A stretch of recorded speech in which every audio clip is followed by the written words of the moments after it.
Alabama Senate candidate Roy Moore today angrily rejected calls to abandon his campaign. He denied allegations that he had sexual contact with a 14-year-old girl and pursued 3 other teenagers decades ago.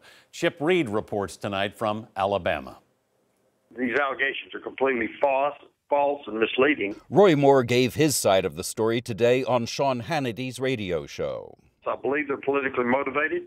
I believe they're brought only to stop a very successful campaign, and that's what they're doing. Moore said he'd never met Lee Korfman, who told the Washington Post he fondled her when she was 14 years old. He says he does remember 2 of the other women in the Post story, Debbie Wesson Gibson and Gloria Thacker Deason, but he doesn't remember dating them and denies giving alcohol to the underage Deason, as she alleges.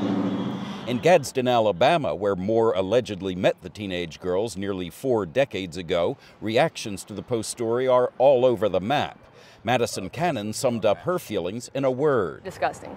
Disgusting. It's very disgusting that a grown man would take advantage of a child. I think it's all made up. All made up? All made up. Elmer Cox has lived here all his life. He says he'll vote for Moore even if the story is true. Republican State Auditor Jim Ziegler defended Moore by invoking Jesus Christ, stating Mary was a teenager and Joseph was an adult carpenter. They became parents of Jesus. There's just nothing immoral or illegal here, Ziegler said.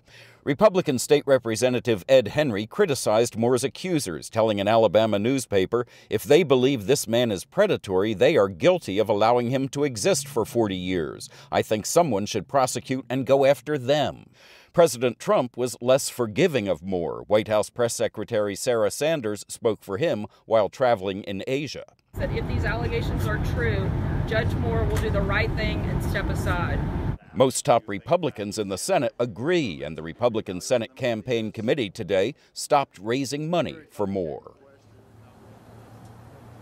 An attorney for Gloria Deason, one of the alleged victims in the Washington Post story, said today it is reprehensible that so many leading Alabama Republicans have rejected the evidence. In a statement, she said it's a stunning admission that the GOP is not a party of family values, certainly not in Alabama. Anthony? Reid in Alabama. Thanks, Chip.